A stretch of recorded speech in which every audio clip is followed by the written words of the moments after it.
Olá pessoal, vamos para a aula 193, revisando o conteúdo de impulso e quantidade de movimento. Vamos para a questão de número 1 da Universidade Federal do Triângulo Mineiro, Minas Gerais, o FTM. Para perfurar o concreto ou mesmo pedras, furadeiras de impacto impulsionam a broca rápida e violentamente para frente enquanto essa gira. O resultado é uma série de golpes radiais que fincam a broca e auxiliam no trabalho de perfuração. Uma das furadeiras troca forças com a parede conforme indica o gráfico. Então, um gráfico de aumento de força, depois diminuição, aumento e diminuição. São triângulos.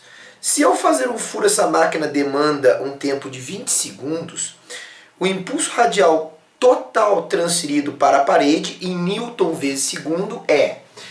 Dois detalhes. Primeiro, que o impulso num gráfico de força vezes tempo é a área. É a área, certo? Eu tenho aqui representado algumas partes, na verdade são 20 segundos. Então o detalhe aqui é que o impulso total será N vezes essa areazinha aqui. O problema é o seguinte, ó, ele diz que demora 20 segundos. Só que aqui eu tenho quantos segundos? Quantos segundos? 2? Eu tenho 2 vezes 10 na menos 2 segundos. Então, uma areazinha, uma área, demora um intervalo de tempo de 2 vezes 10 na menos 2 segundos. Então, quantas áreas terá em 20 segundos? Em 20 segundos. Então, tem que saber primeiro o número de áreas para saber o impulso total.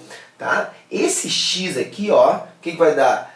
2 vezes 10 na menos 2x é igual a 20. Então, x é igual a 20 dividido por 2 vezes 10 na menos 2. Isso aqui vai dar quanto? Isso aqui dá 10. E 10 na menos 2 vai para cima como 10 na 2. Ou seja, eu tenho aqui ó, 10 na 3. Eu tenho 1000 areazinhas daquela. Tá? Então, o impulso total vai dar quanto? 1000 vezes uma areazinha dessa. Tá? Porque aqui eu tenho 2 vezes 10 a menos 2 segundos. Então eu tenho que ter, para ter 20 segundos, que ele diz ali, ó, demora 20 segundos, 1000 areazinhas dessa. Uma área dessa é a base vezes a altura sobre 2.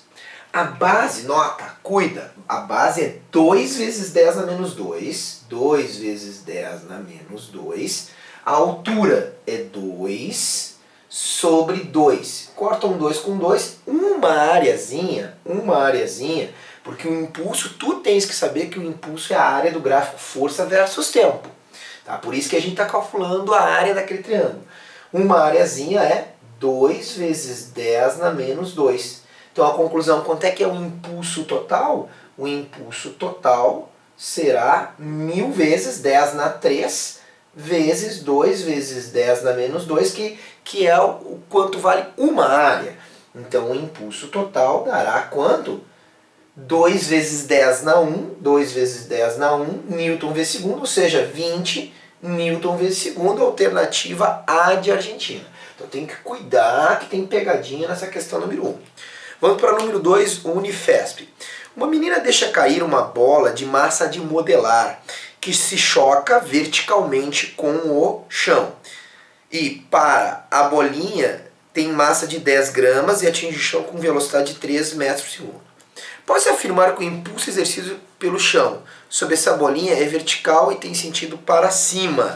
E vale quanto o impulso então? Olha a pergunta que foi feita. Então a questão número 2 se faz assim. Eu tenho a bolinha de massa de modelar, quando imediatamente ela chega no chão, ela tem uma velocidade imediatamente chega no chão de 3 metros por segundo.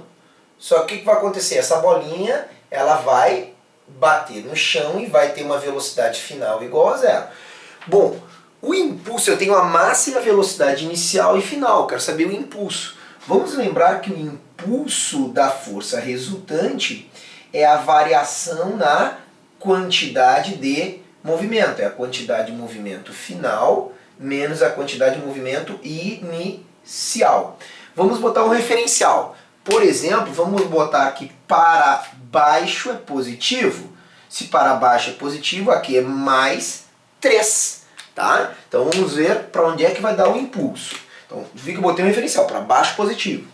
Então, como eu calculo a quantidade de movimento final? Massa vezes velocidade final. Menos a inicial, massa vezes velocidade inicial. Nota que a velocidade final é zero, porque a massa de modelar bate no chão e para.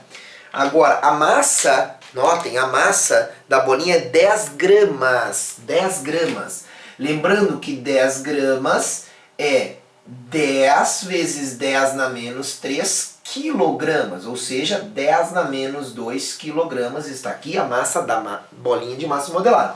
Então, o impulso da força resultante, nota que é um impulso vetorial, é menos a massa, 10 na menos 2 quilogramas, vezes a velocidade inicial, que é 3 metros por segundo. Então, o impulso da força resultante será menos 3 vezes 10 na menos 2. Lembra que a unidade quilograma metro por segundo é a mesma que Newton vezes segundo? Então tá aí.